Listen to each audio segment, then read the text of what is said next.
Mesdames et messieurs, notre avion vient d'atterrir à l'aéroport de Grozny. Grozny, en russe, cela veut dire redoutable. Au sein de la Fédération de Russie, la Tchétchénie est un lieu à part qui fait peur. Il y a eu les guerres des années 90. Et voilà que le 16 octobre 2020, un jeune Tchétchène décapite un professeur d'histoire à Conflans-Sainte-Honorine. Le meurtre de Samuel Paty a suscité de l'émotion à travers toute la Russie. Mais en Tchétchénie, cela a déclenché une réaction de colère contre ces Français qui défendent la caricature comme issue du droit universel à la liberté d'expression. Pour les musulmans les plus rigoristes comme le Moufti de Tchétchénie, les provocateurs sont à Paris. Il nous reçoit parce que nous sommes français et parce qu'il tient à nous répéter ce qu'il a dit après l'attentat. Le terroriste, c'est Emmanuel Macron. Oui, ce sont mes mots. C'est ce que j'ai dit, parce que je le vois comme le terroriste numéro 1, celui qui a justifié la satire et la caricature contre notre prophète Mahomet. Eux, par leurs actes, ils provoquent le terrorisme. Comment peut-on justifier l'offense à 1,7 milliard de croyants par des mots aussi primitifs que la liberté de parole ? C'est le principal terroriste. Il provoque le terrorisme. Il sème la haine.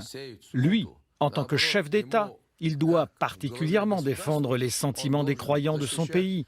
C'est à lui de dire qu'il y a des limites à ne pas franchir. Car la liberté de parole, ce n'est pas la liberté de dire n'importe quoi. Inscrits dans la droite ligne de l'islam rigoriste, ces propos trouvent également écho dans l'imaginaire populaire russe, nourri de l'histoire dramatique entre l'Occident chrétien et l'islam des confins de la Russie. La rivière Terek coule sur les pierres, l'eau est trouble. Un Tchétchène maléfique rampe sur le rivage, il aiguise son couteau. Que ce soit Lermontov, Tolstoï ou Pouchkine, la littérature russe du 19e est pleine d'histoires de vengeance, de clans, de violence dans les montagnes du Caucase. Les Tchétchènes ont toujours fait peur. D'un côté, la littérature russe nous raconte que couper des têtes, cela est possible, que la décapitation ferait partie du caractère des peuples de l'Orient. Mais c'est une chose de voir cela comme une pratique du passé, quelque chose d'exotique, de très lointain, qui n'a rien à voir avec l'époque contemporaine. C'est différent quand on voit que cette littérature terrifiante est une réalité dans la vie d'aujourd'hui. Alors, le fait qu'un Tchétchène ait coupé la tête d'un professeur français, ça a été un choc.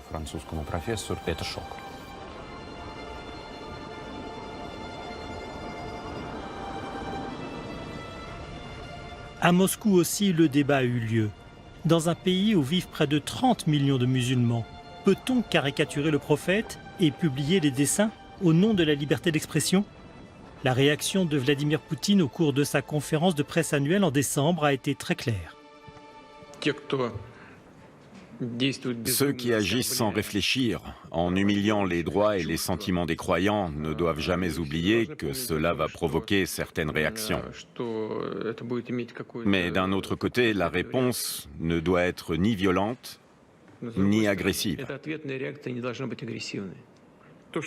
Ce qui se passe dans certains pays européens, là-bas, ce projet de multiculturalisme, c'est un fiasco, un échec total. S'il y a un modèle russe, c'est avant tout celui d'un pays à majorité chrétien orthodoxe, mais dont le président a posé sur sa table la Bible, le Coran et la Torah, quand il dialogue avec les représentants des religions comme le 4 novembre, le jour de l'unité nationale. Les musulmans représentent près de 20% de la population. Leur poids démographique et économique est devenu très important en Russie. Sur les chantiers de la capitale, dans les rues pour enlever les montagnes de neige, ou même sur des fragiles vélos pour livrer des repas, ce sont souvent des hommes venus des ex-républiques soviétiques d'Asie centrale, des musulmans. C'est pour cela que Vladimir Poutine a toujours veillé à maintenir un certain équilibre, même si dans les faits, les orthodoxes dominent. En 2015, il est venu inaugurer la nouvelle grande mosquée de Moscou. La Russie a toujours été multinationale et multiconfessionnelle. En d'autres termes, on favorise la cohabitation des religions, mais chacun doit rester à sa place. C'est pour cela que l'on rejette le terme de multiculturalisme. Chaque vendredi pour la prière, il y a tellement de fidèles que la police doit être présente.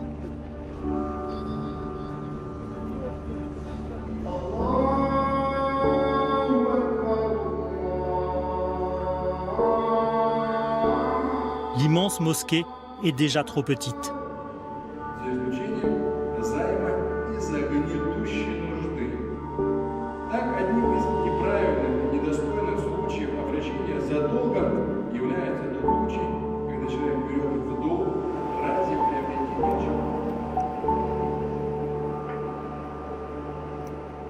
Mais en Russie également, des thèses radicales agitent l'Internet. Contrer les dérives les plus folles qui s'expriment en ligne, c'est la mission officieuse du frère du moufti de Moscou, Shamil Aliautdinov, est suivi par près de 230 000 personnes sur les réseaux. Juste après l'assassinat de Samuel Paty, il a pris la parole.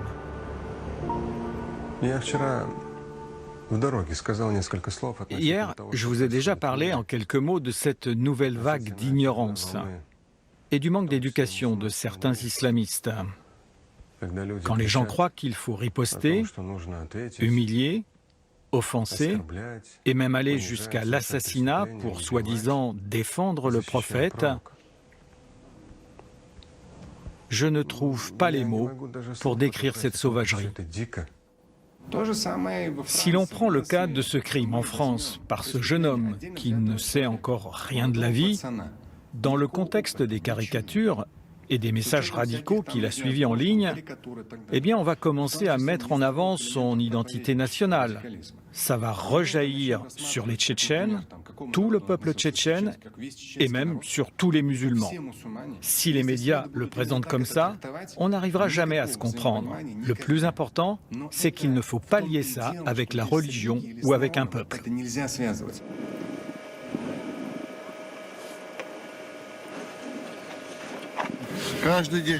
C'est tous les jours comme ça.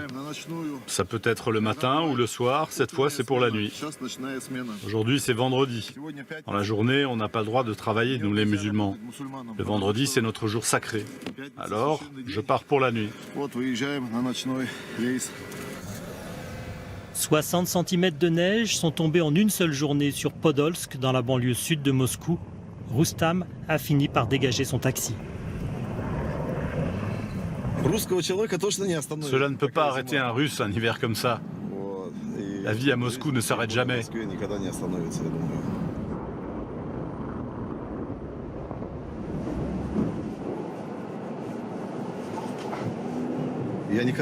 Je n'ai jamais caché que je suis musulman. Je n'ai aucun problème. La plupart des chauffeurs sont musulmans d'Asie centrale et du Caucase. À quoi ça sert de se cacher ? À mon apparence, on comprend vite que je suis musulman. Il n'y a aucun problème. Si j'avais des problèmes, je ne vivrais pas ici depuis 20 ans.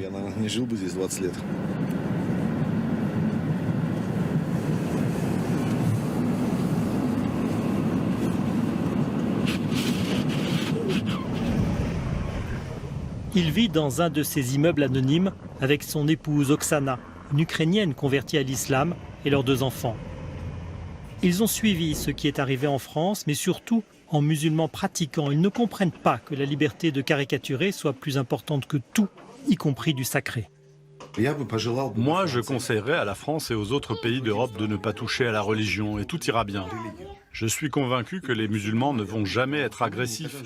Je crois que l'agression vient plutôt de ces gens qui font des blagues. Je comprends, c'est du libéralisme, la démocratie. Mais en réalité, dans la religion, il n'y a ni libéralisme, ni démocratie. La religion, c'est la religion. Le pays, l'État, c'est autre chose. Il ne faut pas toucher à la religion, ni à l'orthodoxie, ni aux autres religions. Il ne faut pas offenser, il ne faut pas faire de blagues sur la religion. Bien sûr que la mort d'un homme, c'est horrible. Il n'y a rien d'autre à dire. Personne n'a le droit de retirer la vie. C'est Dieu qui l'a donnée. Mais encore une fois, tout dépend de la situation, il faut bien l'étudier. Oui, bien sûr, c'est bien d'avoir la liberté de parole et tout ça. Mais je suis d'accord avec mon mari, il faut rester tolérant quand il s'agit de la religion. Du Kremlin de Kazan cohabitent les 2 religions du Tatarstan, musulmane et orthodoxe. Cet endroit est unique par le fait qu'il y a ici, avec la mosquée, la cathédrale juste à côté. Et cela reflète en quelque sorte la Russie elle-même, où vivent ensemble des musulmans et des chrétiens. Cette mosquée a été reconstruite en 2005, dans cet endroit qui symbolisait jusqu'alors la domination des Russes orthodoxes sur la région. Ilnour, chercheur au musée de l'islam, explique à Gulnaz que se dressait ici même, dans l'enceinte du Kremlin, une mosquée qui avait été détruite par Ivan le Terrible.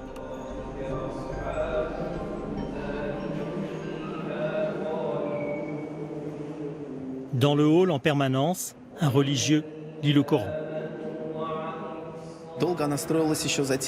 Cela a pris du temps pour la construire, parce qu'on avait des difficultés au niveau régional. Alors c'est seulement au début des années 2000 qu'on a eu le soutien de Moscou et du gouvernement fédéral. Et ça nous a donné la possibilité de terminer la construction de la mosquée pour le millénaire de la ville de Kazan en 2005. Mais au final, cela a été une décision personnelle de Vladimir Poutine. 10 ans avant la construction de la mosquée de Moscou, il avait déjà pris conscience de la nécessité de retrouver un équilibre entre les religions. C'était aussi une façon de maintenir le Tatarstan au sein de la Fédération de Russie. Le pouvoir soviétique avait bien essayé d'atténuer l'identité musulmane, mais elle avait survécu dans l'intimité des familles. J'ai des souvenirs très tendres de mes grands-mères. Quand j'étais encore toute petite, je les regardais, ma grand-mère et mon arrière-grand-mère priant, lisant le livre de prière, le namaz, et je répétais tous les mouvements.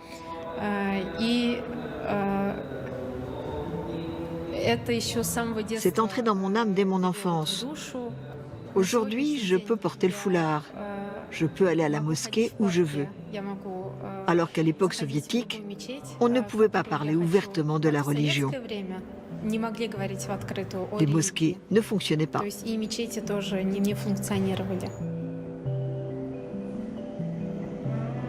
Ces 30 dernières années, dans les villages tatars, les petites mosquées ont fleuri. C'est une des fiertés d'Haïdar, le dynamique président de l'association des businessmen musulmans.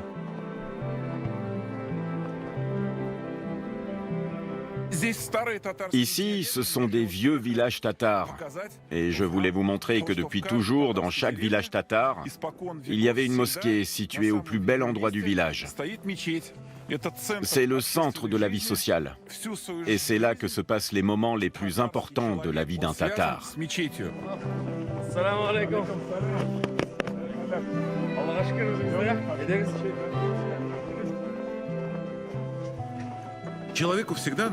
L'être humain a toujours besoin de suivre un chemin vers quelque chose. À l'époque soviétique, on avait pour objectif le communisme radieux. On savait que si on menait à bien nos études, on serait diplômé, que le système nous placerait, que l'on travaillerait 30 ou 40 ans à l'usine ou à l'atelier, et comme ça, on atteignait cet avenir radieux.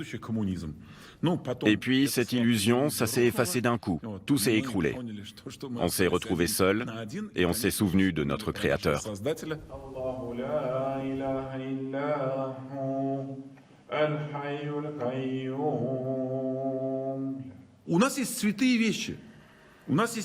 Il y a des choses sacrées pour nous, des croyances auxquelles on consacre notre vie.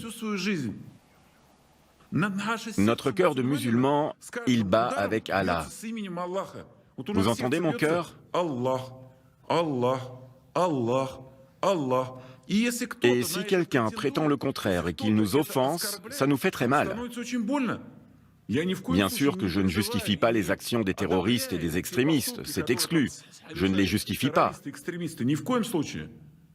Mais je n'excuse pas non plus ceux qui piétinent notre potager et nous offensent.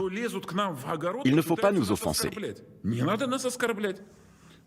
on vit de façon correcte, d'un point de vue moral. On n'offense personne, on ne demande à personne de nous rejoindre. On a choisi cette voie et on la suit. Une rigueur morale qui fait ses preuves dans l'économie du Tatarstan, une des régions de la Russie les plus dynamiques. Kazan est une ville moderne qui ne cesse de se développer, une des plus riches de tout le pays. Les musulmans y sont pour quelque chose. Ce soir-là, ils se retrouvaient entre eux pour présenter des projets d'investissement.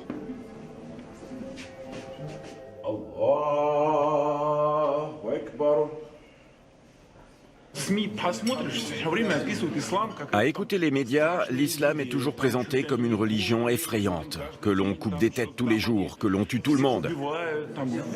Mais l'islam, c'est comme vous le voyez ici. On ne sort pas le grand jeu pour vous. On ne change pas de visage en sortant d'ici. C'est comme ça qu'on vit. On paye nos impôts, on vit dans de belles familles, on ne trompe jamais nos épouses et elles ne nous trahissent jamais. C'est parfait. Dans nos familles, nos enfants n'ont même jamais vu de l'alcool. Ils ne prononcent pas de gros mots, ils ne font pas de scandale, ils ne se droguent pas, ils ne fument même pas des cigarettes. Ils s'épanouissent de façon saine. Mais les femmes sont invisibles, sauf quand il s'agit de servir les hommes. Après Moscou, lieu du pouvoir russe, Kazan et l'autorité morale et le dynamisme des Tatars, retour à Grozny, en Tchétchénie. Ville entièrement reconstruite grâce à l'argent envoyé par Moscou. Depuis la fin des 2 guerres civiles des années 90, le pays est tenu par le clan Kadyrov, qui a prêté allégeance à la Russie et à Vladimir Poutine en particulier. La principale avenue de la ville porte son nom. Pour comprendre l'histoire de ce territoire à la réputation sulfureuse, la visite guidée et encadrée du journaliste étranger commence par le mausolée d'Armad Kadyrov, l'ancien homme fort, mort dans un attentat en 2004. Depuis, son fils, Ramzan Kadyrov, dirige le territoire d'une main de fer. Il se targue d'avoir éliminé les séparatistes et les combattants islamistes. Mais dans sa république d'1 500 000 habitants, il règne en maître absolu, au nom de Vladimir Poutine, mais aussi au nom d'Allah, puisqu'il a fait de ce territoire religieux un califat. Ramzan Kadyrov se présente comme le défenseur de tous les musulmans. En 2015, quelques jours après l'attaque contre Charlie Hebdo, il avait convoqué une immense manifestation pour crier « Nous ne sommes pas Charlie ». Un des plus fidèles lieutenants de Ramzan Kadyrov se nomme Djambulat Umarov, vice-premier ministre. Il y a des touristes qui viennent, des centaines de milliers, des millions, et ils voient de leurs propres yeux. Si c'est vrai ou non, qu'au lieu de ce trou béant, affreux, noir qu'ils voyaient des récits des guerres de Tchétchénie, ils pensaient que l'on est toujours en guerre ici. Ils viennent vérifier si c'est vrai que la capitale tchétchène s'est relevée de ses cendres comme un phénix.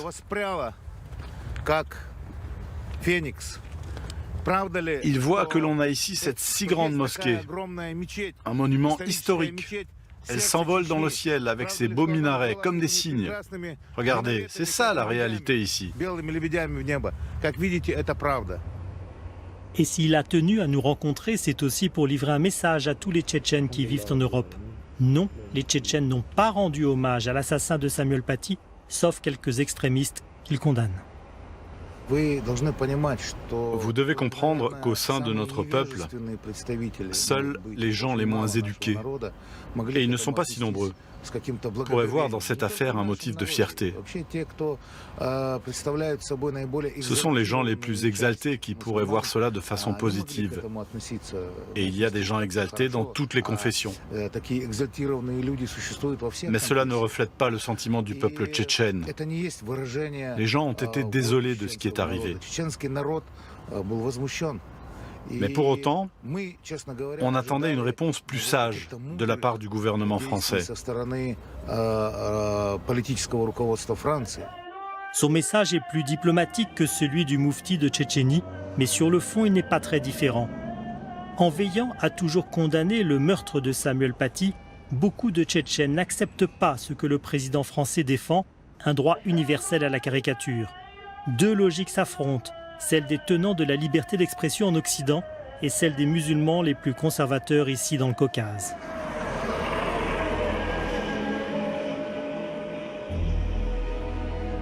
Et au milieu, il y a les 300 000 Tchétchènes qui vivent en Europe. Beaucoup ont fui les guerres des années 90. L'assassin de Samuel Paty était né en Russie, mais il avait le statut de réfugié en France par ses parents. Dans ces villages des montagnes, il suffit de tendre un micro pour comprendre que dans presque chaque famille, il y a quelqu'un qui vit en Europe. Les gens sont sincèrement heureux d'accueillir des étrangers. Bonjour, soyez les bienvenus. Les Tchétchènes sont braves, c'est un bon peuple. On a un bon pouvoir, on est des gens bien. Nous, on a de la famille en France. Oui, ils vivent là-bas. Ils sont partis il y a longtemps?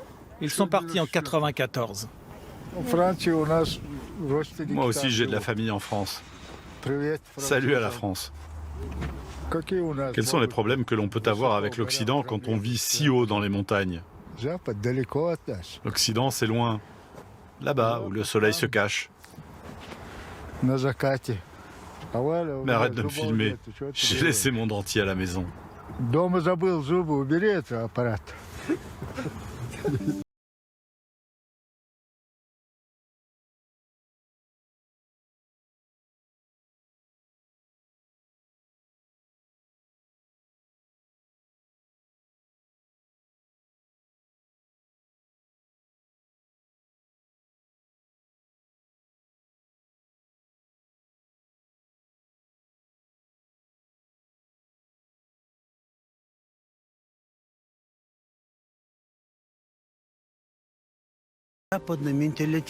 La mentalité occidentale, je n'y ai jamais rien compris. Non, vraiment rien. Cette mentalité occidentale et la nôtre, ce sont deux choses tellement différentes. Moi, je reste ici avec ma mentalité. Le mot de la fin de ce voyage en terre d'islam russe reviendra à un homme qui nous a été déniché par nos guides. Il conduit de façon très sportive sa Lada. Il en sort en tenue traditionnelle.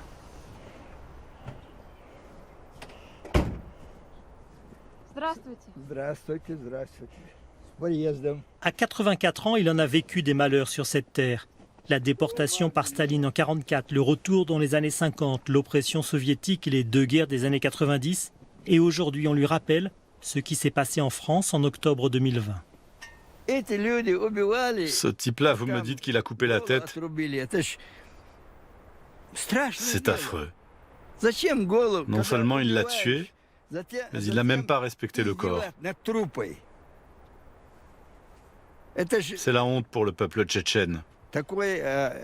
Si cet homme est tchétchène, il est une tâche que l'on n'enlèvera jamais.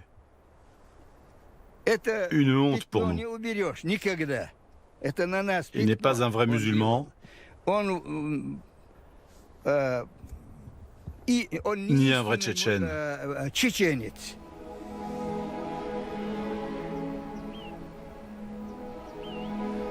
En Tchétchénie, au Tatarstan ou à Moscou, personne n'a justifié devant nous la décapitation de Samuel Paty. Mais en écoutant les musulmans de Russie, on comprend que deux univers se séparent, deux logiques s'opposent, jusqu'au choc, un soir d'automne, là-bas vers l'ouest, du côté de Conflans-Sainte-Honorine.